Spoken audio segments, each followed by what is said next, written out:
Tough conversations can pop up anywhere, whether it's in the sword alley, the pickup cab, or over supper at the kitchen table. And let's be honest, navigating those talks can leave everyone involved feeling frustrated, unheard, or stuck. That's why I created a free guide, Handling Hard Conversations, 3 Steps to Creating Space for Clarity, Connection, and Mutual Respect. In this quick and practical resource, you will learn how to pause and ground yourself before your emotions run wild, validate both yourself and others, building trust, and how to ask honest questions that lead to real connection.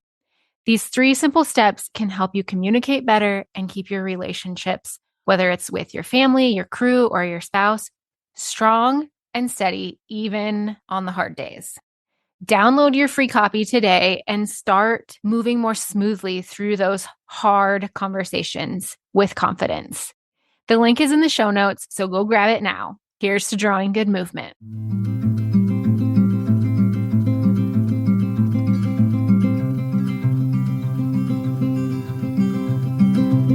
I'll carry you, you carry me, we'll help each other through it. Come on and see, good movement draws good movement. Welcome to Good Movement Draws Good Movement, the podcast where farmers, ranchers, and rural folks can grow relationally through awareness, understanding, and effective communication. Hey, it's T. I'm your host, and I, along with my guests, will be covering topics related to drawing good movement. Things like self and social awareness, brain science, positive psychology, extending grace, and so much more. We'll share tools that can help you understand why you are the way you are, why others are the way they are, and how you can use that to step out of self-told lies with grace and compassion to draw good movement in conversations, relationships, and life in rural America. Let's go draw good movement. Welcome back to the Good Movement Draws Good Movement podcast. Today's episode is inspired by a conversation that it would have been so easy for me to miss out on. A few weeks ago, one of our friends was branding and they had to move their branding day and they were shorthanded, and I was not planning on going to said branding. And that particular day happened to be the 2nd anniversary of the day that my dad died. So it would have been really, really easy for me to stay home and hang out with myself. But when I got back from checking cows that day, Tom clued me in that they were shorthanded. And he said, I took the liberty of catching you a horse if you want to go. And I said, sure, I'll go. And again, on a day that would have been so easy for me to stay at home and hang out with myself, I'm so glad that I went, because at lunch, the other gals that were there and we all sat at the same table and we were having a conversation about how we organize our plate at branding dinner so that we can enjoy all the good foods of the lunch, but then also have room for desserts and how we choose desserts. And then we got to talking about obscure baby names. And then one of the gals was like, I've been really enjoying your podcast lately. And I was like, oh, thank you. Thank you so much. And I then mentioned that I do way better. I know this about myself. I do way better recording episodes when I'm responding to something or a question or what have you. I mean, if you've been listening to this podcast for a while, most episodes that I record are inspired by recent events in my life. So responding, that's how I do better. And so I said, with that in mind, if you guys ever have questions that I could answer, like make an entire podcast about, I would be all ears. And she was like, oh, I have one. Grace. What is it? What is it not? I said, oh, so like an episode like what we did on validation, talking about what it is and what it isn't and how to validate. And she said, yes, exactly. So that is what this podcast episode is about. This is also your invitation to reach out to me via DMs or email, and ask any questions you have. But let's get into grace. Grace is one of those words we hear a lot. Extend grace, be gracious, etc. I say it on this podcast. Extend grace to yourself and others. But it's not always clear what that even means. And I think sometimes extending grace can be mistaken for keeping the peace and letting things slide rather than cultivating real peace.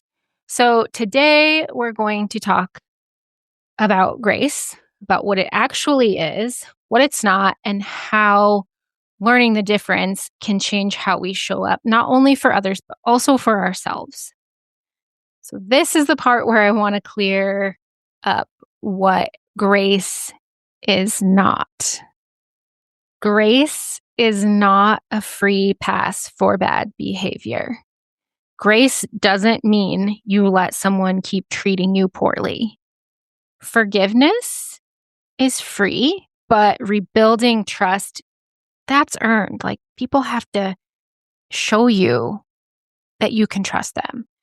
So again, grace is not a free pass for bad behavior. Grace is also not stuffing your feelings.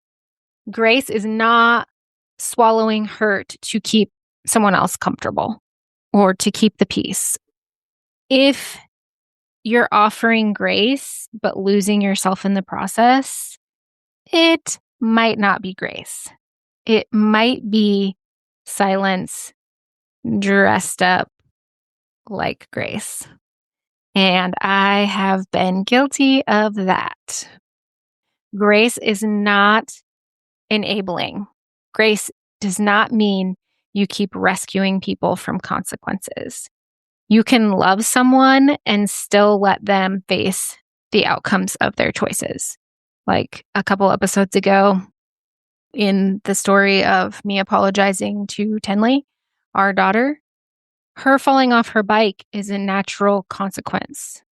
For one thing, I didn't know what was happening, so I couldn't save her from that. But this is an example of, like, I could have rescued her from falling, but instead she experienced the natural consequences. So, like, it's true for grace here. Grace doesn't mean that you keep rescuing people or keep them out of harm's way or keep them from experiencing consequences. It means loving them, holding space for them, and letting them face the outcome of their choices. Grace is not pretending that everything's fine. Grace is not fake peace. Sometimes grace is naming the thing so that healing can actually happen. Now that we know what grace is not, and we've got that out of the way, let's talk about what grace is. Grace is seeing the whole person. It's holding space for the story behind the behavior. Even when that behavior is not okay, even when that behavior, you don't agree with it, you don't understand it, grace is holding space for the story behind that behavior. Grace is also holding boundaries and still being kind. It's telling the truth and staying rooted in compassion. Grace is curiosity. Instead of reacting with, "What's wrong with you? Why'd you do that?" Grace asks, "What happened to you? What happened to shape your perspective? What happened to cause you to behave, respond, react in that way?" Grace is curiosity sans judgment. Grace is also staying present. It's choosing not to withdraw, lash out, shut down, hide away, even when that would be, in the short term, easier. And grace, it includes you. Sometimes the hardest person to extend grace to is the one that you look at every day in the mirror. So you forgot, you snapped, you didn't handle it the way you wanted to. Can you make room for all that without beating yourself up? Now it's story time. am going to share a little story about a time that I I was able to extend actual grace, and it involves Tom. There's one time that stands out in my mind in particular, and this was after I learned the Enneagram and was learning more about it and what it meant, and we had each learned our types.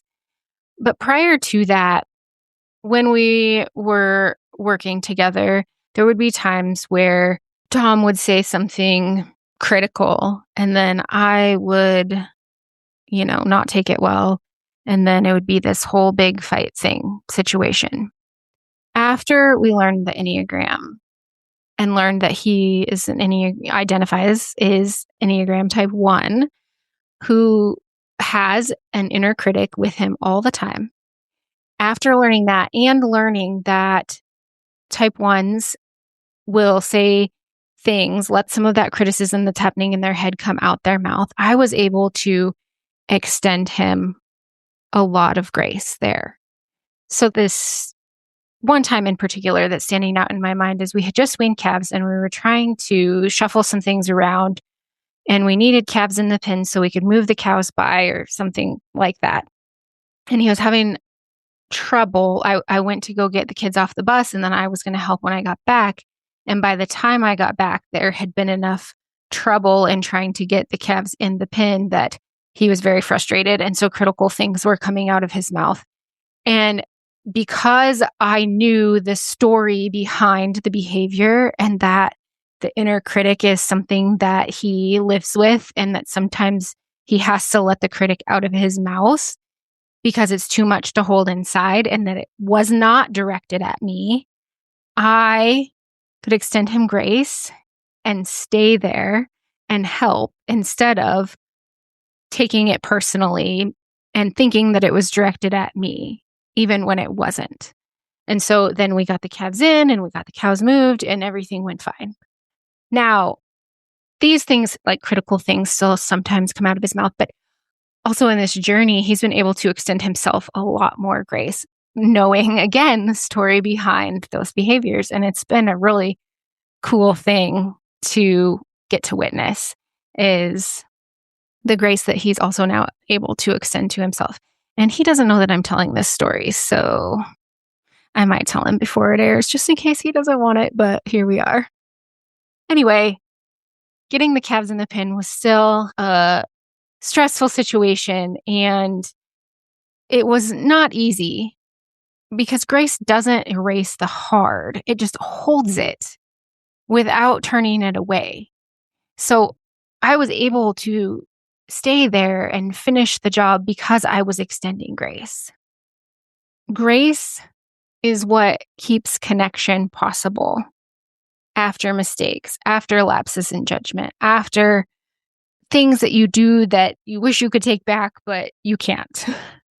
It allows for growth instead of shame. It shifts patterns, generational patterns, not by forcing it, but by being gentle with it. And grace is like this quiet invitation that you do not have to be perfect to be loved. So when we think of grace, we might think that it's letting people off the hook. Or on the flip side of that, if we're the person who's looking for some grace to be extended, we might think that grace just means letting our actions slide. And that's just not the case. What grace actually means is letting go of the need to control the outcome while holding on to dignity, truth, compassion.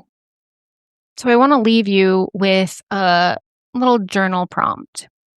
Where in your life have you mistaken grace for something else, like silence, people pleasing, overfunctioning?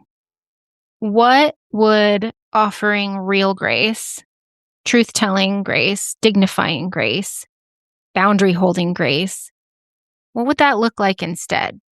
And if you're looking for deeper inner work on your own terms without having to meet with someone or join a group, I want to take this opportunity to point you to the private podcast that we have now called The Draw, where we go deeper into some of these topics than we do here on the public podcast. And we go even deeper into the tools and exercises that can help you start to heal. And with that, again, ask me questions because I love responding to questions. And until next time, draw good movement. Thanks so much for tuning in. I'm so grateful for you. If you found value in this episode, I'd love for you to share with others who might also benefit from tuning in. Share by word of mouth, send it in a text, take a screenshot and post it on social media, or share however you prefer. And if you haven't already, hit the follow or subscribe button so you never miss an episode. Until next time, draw good movement.